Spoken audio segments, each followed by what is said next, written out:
Beneath today's calm oceans and lakes, there are places where entire human stories were quietly erased. Villages, temples, trading ships, and even whole landscapes now rest in darkness, untouched, unseen, and almost forgotten. Tonight, we are diving into some of the most fascinating hidden worlds beneath the water, places that once belonged to people and now belong only to history.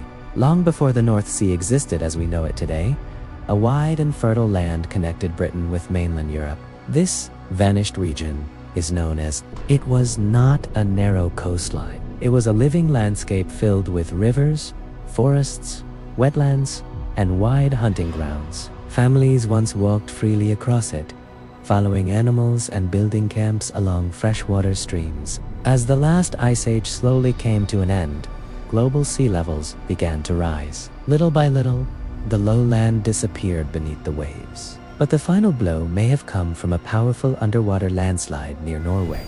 That collapse sent a massive tsunami racing across the region, flooding the last surviving low areas where people could still live. Today, Doggerland lies buried beneath the cold waters of the North Sea. We only know it existed because fishing vessels continue to pull up strange objects from the seabed: mammoth bones, carved antlers, stone tools, and even human remains. Archaeologists have also found traces of advanced knowledge. People here produced sticky black glue from tree bark by heating it carefully in low oxygen conditions. This was not an accident of nature. It was controlled technology passed down through generations. Doggerland reminds us that entire countries can vanish without leaving a single city above water. Far below the surface of the South China Sea, two ancient shipwrecks rest nearly 1 mile down. No human diver can reach them. Only robotic submersibles have ever seen their wooden frames. These ships date back around 500 years, to the time of China's powerful Ming dynasty. The first wreck is packed with neatly stacked blue and white porcelain bowls and jars. Layer after layer of ceramics remains perfectly arranged, preserved by deep-sea cold and darkness. The second wreck lies many kilometers away and tells the other half of the story. Instead of porcelain, its hold was filled with massive hardwood logs. These were valuable materials used for shipbuilding and major construction projects back in China. Together, these two ships reveal something rare. They show both directions of the same trade network. One ship was carrying finished products outward. The other was bringing raw materials back home. Without these wrecks, historians would never see such a clear physical snapshot of how early global trade truly worked. Off the rocky Atlantic coast of northwestern France, divers discovered something that does not belong to nature. A long, straight line of heavy granite blocks stretches across the seabed, roughly the length of a football field. Some of the stones stand upright. Today, the structure lies underwater, but when it was built, the sea level was far lower. At that time, this line of stone would have stood on dry land or along a shallow shoreline. The stones were carefully positioned by human hands. They did not fall into place. Nearby, on land, similar ancient stone alignments and standing stones still rise above the ground. No one knows exactly what this submerged wall was meant for. It may have marked territory, supported a larger structure, or served a ritual purpose.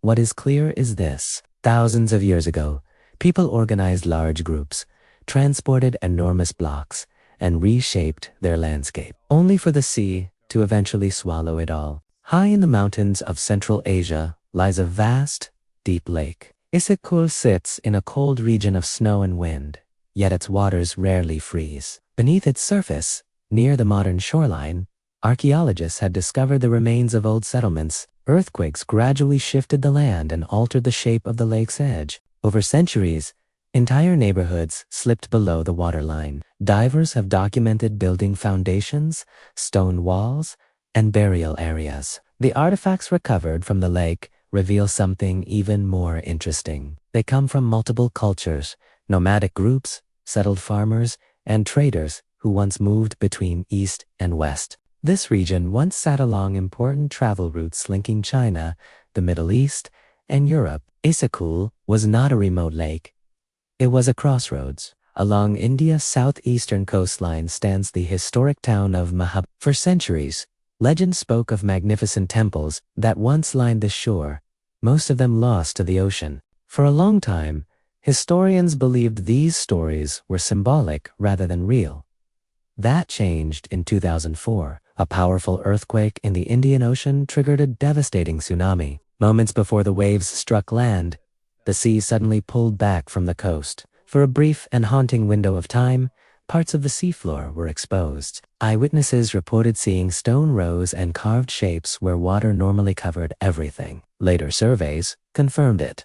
Just a few meters underwater, researchers discovered walls, carved blocks, and sculpted stones that match the style of the temples still standing on land today. Some pieces clearly once formed decorated pillars and entrances. The evidence suggests that Mahabalipuram once stretched far beyond its modern shoreline. The ocean did not destroy it in a single moment. It claimed it slowly. At the entrance of what is now Kingston Harbor in Jamaica, a notorious town once stood. Port Royal was famous across the Caribbean during the 1600s. Sailors, merchants, smugglers, and pirates crowded its narrow streets. It earned a reputation as one of the most lawless and sinful cities in the region. On June 7, 1692, everything ended. A violent earthquake struck the town. Because Port Royal was built on loose, water-soaked sand, the ground suddenly lost its strength.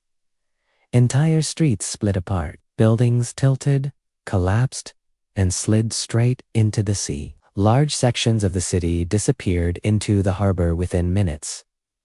More than 2,000 people died almost instantly. What makes Port Royal unique is how well parts of it were preserved. Under shallow calm water, divers can still see street outlines, building walls and rooms filled with everyday objects. One of the most famous discoveries is a pocket watch, stopped at almost the exact moment the earthquake occurred. It is a frozen second in time. Along India's western coastline lies a wide and muddy bay known as the Gulf of Khambhat. In the year 2000, scientific teams surveying the seabed detected unusual patterns. Some shapes appeared straight and grid-like, not what most natural formations look like. A few recovered objects, including an ancient piece of wood, were dated to around 7,500 BC. If the patterns truly represent buildings and streets, it would mean organized communities existed here far earlier than historians expect. However, the site remains extremely controversial. The water is cloudy. Currents are powerful. Sediment constantly moves across the seabed. Natural ridges can easily appear artificial in sonar images, and objects can be transported far from their original positions. For now, the Gulf of Khambhat remains a mystery, an exciting one, but still unproven. Deep beneath the surface of the Black Sea lies a strange and powerful secret. At great depths, the water contains almost no oxygen. This single condition changes everything. The organisms that normally destroy wooden ships cannot survive there. As a result, shipwrecks resting on the deep seabed remain almost untouched. In recent years, robotic submarines have revealed dozens of ancient vessels. One of the most extraordinary finds is a Greek trading ship more than 2,400 years old. Sitting upright nearly 2 kilometers down, its mast still stands. The hull shape is clearly visible. Parts of the deck layout remain intact. Before this discovery, historians mostly relied on painted pottery and broken fragments to understand how ancient ships were built. Now, they can study an almost complete vessel perfectly preserved. Later Roman and medieval ships have also been found, still carrying ropes, cargo jars, and carved decorations. Instead of wrecks, these ships have become underwater museums.